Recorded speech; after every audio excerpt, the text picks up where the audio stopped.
Oh my god. The new iPhone SE. What?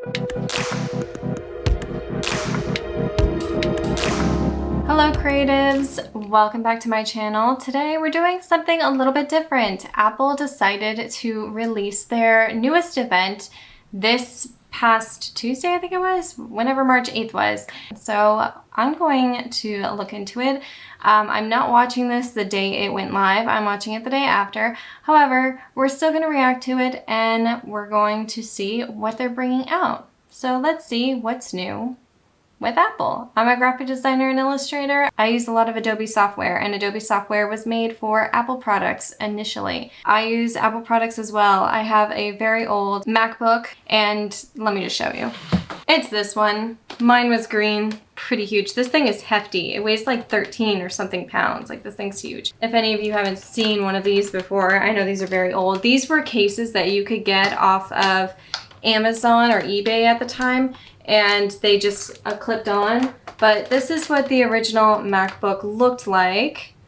Very heavy, very thick. Imagine toting this around college campuses. Yeah, you get muscles.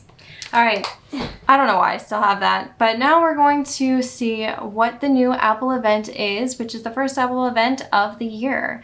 So let's dive in. Okay, so that was literally just 45 seconds of their intro. Is Apple turning into Marvel? Are they just going to intro their entire thing for like ridiculously a long time? They're starting off with Apple TV. Do any of you use Apple TV? By the way, I did react to the last major Apple event when they mentioned the massive iMac. I did react to that over on my second channel. So I'll leave a link to that down below in the description box for you guys if you want to see my reactions to that. So there's 3 parts to that video over there if you guys want to check it out. So let's see what they're bringing out for this. I've been watching a lot of shows and movies with the time I've been spending at home. Don't we all? Along with our great original series like Ted Lasso, The Morning Show, For All Mankind, Servant, and making great original movies as well. Like the emotional powerhouse Swan Song. I really want to watch that. I may actually go into Apple TV and watch that because I've heard great things. So, okay. And Coda, which was also nominated for 3 Academy Awards, including Best Picture, with its predominantly deaf cast, including Troy Kotsur, who became the first deaf male actor to be nominated for an Oscar. That's really cool. Oh, here we go. Apple's intros. Okay, so they kind of just go into a full like show reel of all the films that they're going to be coming out with as far as original films. There's a lot in there. There's a lot of famous actors in there as well. It's basically just like a big show reel for Apple right now for their Apple TV. So let's see what else they have. And with Apple TV Plus, we're always looking for new ways to bring more of this to you. Apple TV Plus. Okay, so it's going to just be Friday Night Baseball. That's an interesting choice for baseball. I know there's a lot of like football fans out there. So choosing baseball, it's the American sport as it is known, brings more highlights to baseball. For the first sport they're going to bring out is, I think you get extra perks for subscription service with that. Let's see what else they bring out. Tune in on Friday nights for 2 games you can only see on Apple TV Plus. Oh, it's exclusive. To be honest with you, I do watch Apple TV on my iPad. I have my iPad right here.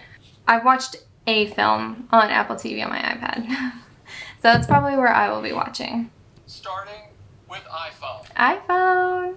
I do have an iPhone 13 right here. This is the Starlight one that they are showcasing, I believe, here, along with that beautiful blue color. But this is mine without my case. Oh, it's a little dirty. There we go. So this is mine without the case. It is the beautiful white Starlight, and it is one of the ones that they show here. This is not the Pro, this is just the iPhone 13. Let's see what else they talk about. iPhone 13 delivers experiences like cinematic mode, progress video, provides all-day battery life. I love how he mentions that people love the design of the iPhone 13 because the iPhone 13 is designed based off the iPhone SE or the iPhone 4, iPhone 4 SE, iPhone 4, that type of era where you had more of the like squared off edges, where it's still like rounded edges, but you be able to grip the phone better rather than it just being like something that just slides out of your hand. This is interesting. All right, so what's he gonna say? We're introducing 2 gorgeous new finishes. Oh. Oh my god. They're coming out with a green. Green's my favorite color, so I'm excited for that one. That is so pretty. That green color. You have to hand it to Apple and their presentation skills because there's so much going on here. They're transforming and morphing things from tech to nature, all to deal with this green color. And then it's all morphing into like tech. It's really quite fascinating. Oh, there's 2. There's 2 green colors. iPhone 13 looks stunning in this bold new green with its precision milled back glass and color matched aluminum edges. And iPhone 13 They color Pro matched it. in a sophisticated new alpine green. Okay, so you can pre-order these on March 18th. I'm kind of like curious as to why they waited so long to bring out the green color, because I know when they first launched iPhone 13, was it iPhone 13 where they announced the purple? I'm curious as to why they waited so long to announce just a new color. Nothing else is special about it so far. Now let's talk about Apple Silicon, inspired by iPhone and has delivered cutting-edge performance and capabilities for many years. The custom-built image signal processor drives our dynamic camera experiences. Yeah, they're very like proud of their Apple Silicon is what they're calling it for their new lineup of their Apple chips, their A15 in this case. I have to say, it's definitely worth it. The new iPhone SE. What? They're creating a new iPhone SE? Hold on, wait a second. This looks nothing like the old iPhone SE. If the iPhone 13 looks like the old iPhone SE, why doesn't the new iPhone SE look like it? It looks like the iPhone 10, the iPhone X. I'm confused. The iPhone SE, they're bringing it back? Is it gonna be just as good as the iPhone SE was? Beginning, I have one. We designed iPhone SE to include some of our most advanced features and technologies while delivering the iPhone experience at an incredible price. This What's is the important price? for our existing users who want a smaller iPhone and a great value. Okay, so they're claiming that the iPhone SE is going to be a lot faster than the iPhone 8, which I surely hope so. Their starting price for the iPhone SE is starting at $429. Yes, that's more affordable for a lot of people, but at the same time, it's like a smaller, less expensive version of the iPhone 13, but I don't know. I don't know if it's just as powerful. They do put the A15 Bionic chip in there, but I guess we'll have to see. They even shout out their Apple Arcade. That's kind of funny. Like you're on the roads of Tuscany. And if you're upgrading from a phone without a neural engine, it unlocks new ways to use your iPhone that make your life easier. Okay, a lot of these things that they're saying for the iPhone SE are not new. They are just a continuation. Like, we have all this for the iPhone 13, but I'm just wondering, like, is it smaller? It's just like a smaller, less expensive version.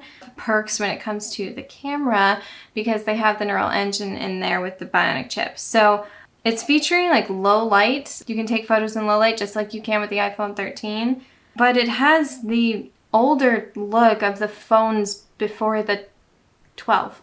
They are also showcasing that it has like a Retina HD display as well. So, I mean, that's something that we're all kind of used to now. I think they brought the home button back. Our iconic glass and aluminum design. By the way, can we talk about the colors? Red, white, and blue. Very American.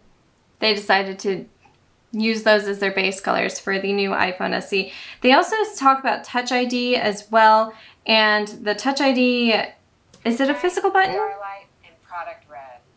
It is. They are going back to the screen size from before, not from the original SE, but from before the iPhone 12, I believe, where they still have almost like a physical button, like home button on the bottom. I'm still curious as to why they brought the old style back. iPhone SE has the home button with Touch ID for a secure, private, and easy way to unlock your iPhone. That's just so interesting that they brought the home button back with the Touch ID rather than it just using Face ID and the swipe up like we've been getting used to for the past 3 phones or 4. It's just interesting why they would bring it back to that when they've moved on to no home button and just like the notch at the top. Plus the screen has all of those limitations like they did before the iPhone 10, which is interesting why they would bring that back. You get super fast downloads and uploads. Okay, so it seems like the camera has very similar capabilities to the iPhone 13 camera, which is a plus for this phone. But I'm wondering if they were trying to marry the classic look of iPhone for the SE with all the new technology from the last like 3 to 4 phones that they've launched. It's kind of interesting. Like, how are you guys feeling about the screen? Do you like the limitation or do you hate it? I personally like a bigger screen, so I don't know. It's an interesting design decision from them. Please tell me that they are improving Maps because Apple Maps still is not the best. I don't personally use Apple Maps that much just because there are better maps out there. The focus feature I do use. That's nice that they're bringing it to the iPhone SE, new iPhone SE. And they're going more into the environmental causes and choices for their packaging and such like that. Do they mention? Yes, they do. They use 100% recycled rare earth elements on the iPhone SE, and they also have reduced a lot of the plastic. Okay, so which is nice. They do offer the iPhone SE in their classic product red color, so you can get the product red. They're marketing iPhone SE second generation is what they're calling it. They're marketing it for people who are just getting into Apple products. If they've never owned like an iPhone before and they want to get into it, this is going to be what presumably is going to be like their new base model, the iPhone SE second gen. As far as this presentation, it does seem like a really good first-time phone for anyone who has not gotten into the Apple community and the Apple environment.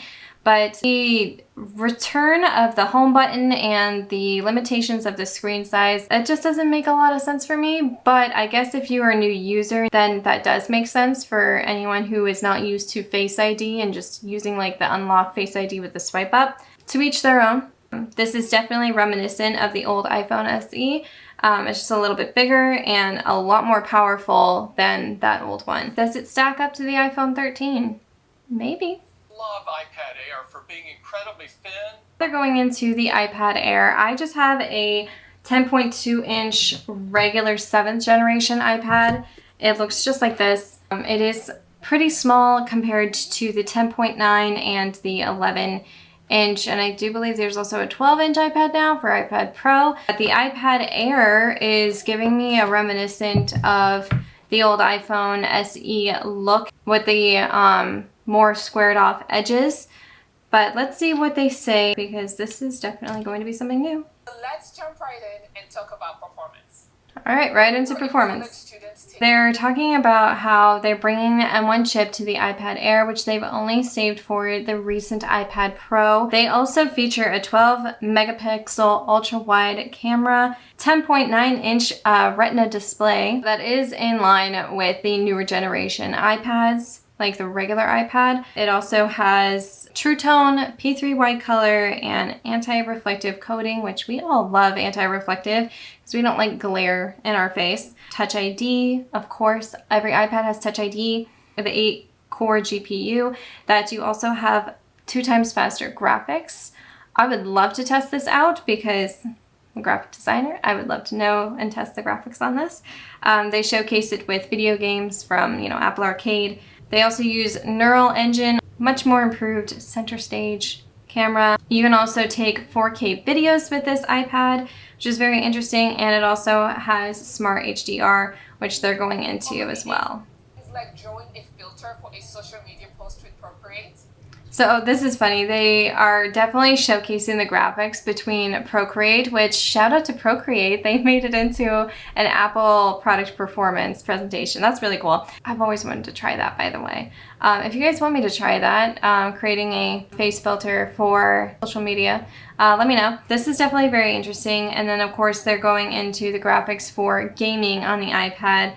I do mention that you can scan in documents with the camera on the Apple iPad Air and mark them up using the Apple Pencil. They do mention center stage as the main component to their cameras, which they brought out on the new iMacs that came out, I think, last year. Everyone's face is like really nice and crisp, and then the background is slightly blurred out, which is really nice. They brought that out for everyone who was working from home and using their webcams, but they also brought that to the new iPad Air. And they also showcase a second gen Apple Pencil compatibility and Apple Magic Keyboard. The Smart Folio covers are also compatible, and you can connect any other devices to the new iPad Air with USB-C connectors. And they decided to bring 5G to everything, the new iPhone SE and the iPad Air so far. They're really pushing 5G these days. Users can build and submit apps to the App Store right on iPad.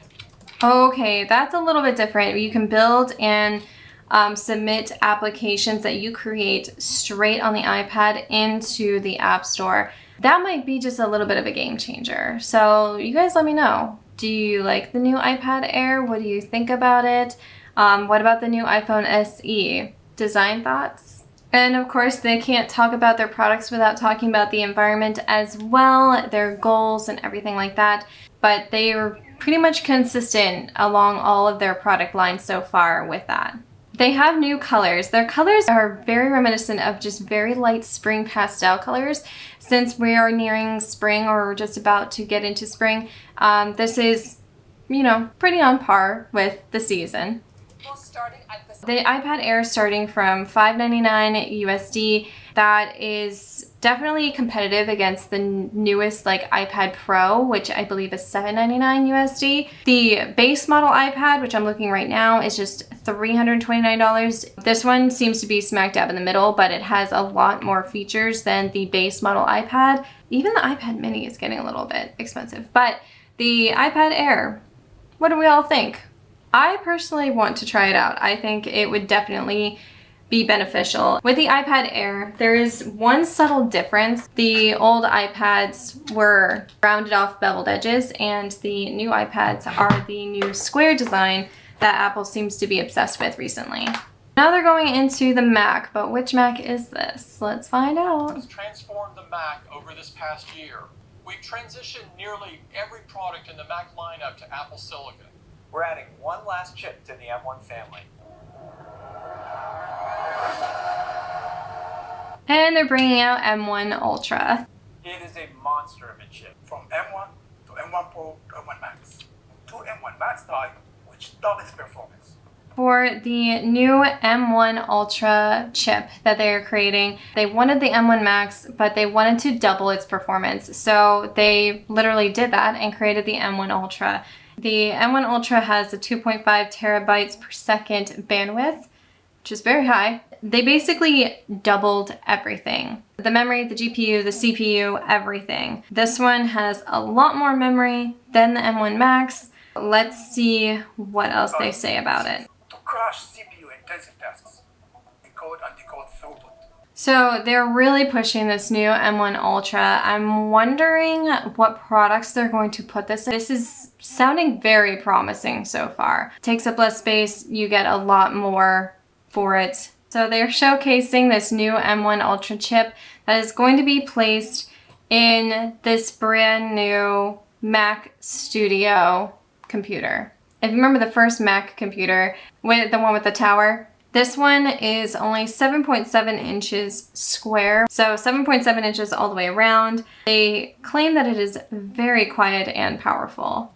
And the Studio display is the perfect complement to Mac Studio. Across the entire circumference of the perforated aluminum base. They have so much packed into this new Mac Studio computer. It's minimalistic to fit on the desk for any studios. My goodness, they have so many connections now. As far as the Mac Studio itself, it is very quiet, they claim, and has 4 Thunderbolts, one 10 gigabyte Ethernet connectivity, as well as the 2 front USB-C Thunderbolt connectivities in the front and a SD card slot, which is honestly, that's a game changer. Having that is so much more handy than having to take up a connectivity slot through a USB. But there is 2 USB ports on here, USB-A's. There's also the HDMI cable, which of course you will need if you're going to have a secondary screen. I do believe Wacom runs off of that as well, so that's very handy. And you also have a headphone jack, which is great. But wow, I think they definitely thought of everything. And with the power of that new M1 Ultra chip in there, they also have an M1 Max version. This is definitely going to be a game changer. 3.4 times that works on Mac's 16 cores. Within their presentation, they show just how significant the size is of this new computer, with it just being like 7.7 inches, which is fascinating that they use that number. You can see that it can be centrally placed or off to the side, and it doesn't take up that much space, basically like the size of a planner. Definitely something that I'm excited for. It does have accessories that you can include with it, like the Magic Trackpad, and it does also contain Touch ID, just like the new iMac. And of course, they always have to talk about the environment with these. So the Mac Studio does follow the rest of the lineup when it comes to environment. A lot of it is recycled aluminum, which is good. So this definitely has a lot of power. It's meant to not hinder your workflow and your performance in the studio, whether you're a graphic designer like me, or you are really heavy into filmmaking, or if you're a coder who needs to run a lot of processes and stuff like that. Like, this is definitely something that was meant for you. There's also all of the perks that you get with this. I like all the different connectivities that they have, but they do mention attaching an Apple TV. So putting a 4K Retina display TV connectivity here as well through the HDMI, like I was mentioning earlier. That's definitely handy. They also include a brand new screen, which is very reminiscent of the brand new iMac that they came out with. So it's very similar. They also have very, very small bevels inwards to the screen, which like every computer seems to have that. You can also choose a tilt and height adjustable stand option. So they brought the difference in height and adjustment to the new display, which is what I think a lot of people wanted from the new iMac. They now brought it to the new display for Mac Studio. So now we're finally getting into 5K displays, 5K Retina displays now, which is really great. It's a 12 megapixel ultra wide camera, which is always nice. I think they're keeping that lineup Ultra wide camera from the iMac. It supports center stage. So they also have the center stage feature in the camera that they're showcasing on this display as well. And then they also have a 3 mic array in here, so that way everyone's voice can be heard. It has 4 voice canceling woofers. They mentioned that this is called a studio display, go along with their new Mac Studio computer. They have very similar features from the iMac that they launched. According to their speakers, their display, even though it's now a 5K display, and they also have that microphone as well. It has 3 regular USB-C ports and then a Thunderbolt port, which you had to pay extra for the iMac version of this, but it's coming standard in the studio display here for the Mac Studio computer. And then of course their environmental costs here as well. So have color choices for the accessories like the Apple mouse and the Magic Keyboard, which is really nice so that everything can match. You have a nice big 27-inch display. That is plenty for anybody. Even if you have like just one display, I think that's plenty of space. This new studio display is compatible with pretty much all of their recent lineup devices, so you can connect it to anything you wish to. In 1999, the Mac Studio was... Okay, here we go with the price. So for 32 gigabytes of memory and a solid state drive of 525 gigabytes, which I was hoping would be more. This is for the M1 Max Studio, not the M1 Ultra. It's starting at just under $2,000 USD. Like that's insane. You guys let me know if that price is too much or too little. I don't think anyone would argue that Apple doesn't charge enough for their products. But let's see what the M1 Ultra showcases. Ultra starts at $39.99.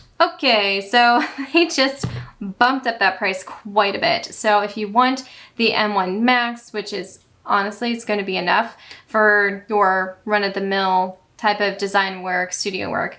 That one's going to be $1,999, and then the M1 Ultra, which has double 64 gigabytes of memory and 1 terabyte of space on your solid state drive, that is going to be almost $4,000.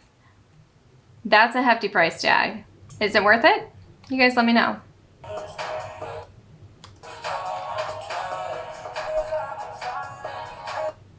All right, well, that was the newest Apple event. My goodness, there was a lot to digest in there. Everything from the new iPhone SE 2nd generation to the iPad Air to the brand new Mac Studio and Studio Display, which they marketed to literally to studios. Anyone working in a massive studio space and needs a lot of power. As far as pricing, I think that pricing for the iPhone SE is definitely on par. The iPad Air, I would say, is also kind of like on par. The M1 Ultra for the Mac Studio computer. Wow, that's a hefty price tag for a computer, which you also then have to purchase the Studio Display as well and the accessories. You guys let me know what you think about all of that. I'm excited for that new Apple iPad Air, to be honest with you. The iPhone SE 2nd gen, we'll see. That brand new Mac Studio experience, I think that's pretty much what everybody wants, to be honest with you. But that M1 Ultra, wow, probably gonna be a game changer if you can get your hands on one. I hope you all enjoyed this video, a little bit more informational, a little bit more tech-centered. Go ahead and give this video a thumbs up if you liked it. Go ahead and subscribe if you haven't already. I make videos every single week, mostly about design and illustration, showcasing to all of you some tips and tricks on how to create illustrations and design. I will see you all in my next video. See you soon, creatives.